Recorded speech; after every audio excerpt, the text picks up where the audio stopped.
Isang araw bigla ko na lang naisip na sumali sa isang karera. Kaya sa unang araw ng aking training, ito ang naging resulta. May pabuka-buka singit, dynamic stretching kung tawagin.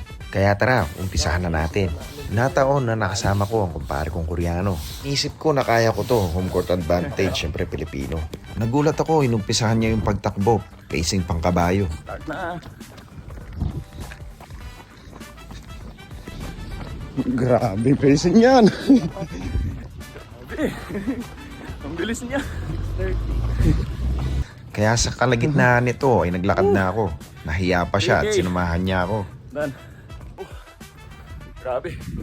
Mawawala na ako ng malay sa kasama ko. Ako mabilis. Kaya heto, pagkabuo ko ng 5 kilometro, diretso uwi 5K, na ako. Dan. Grabe. May kasama pang sprint. 300.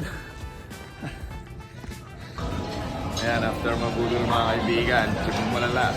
Grabe. Nakagutom mo.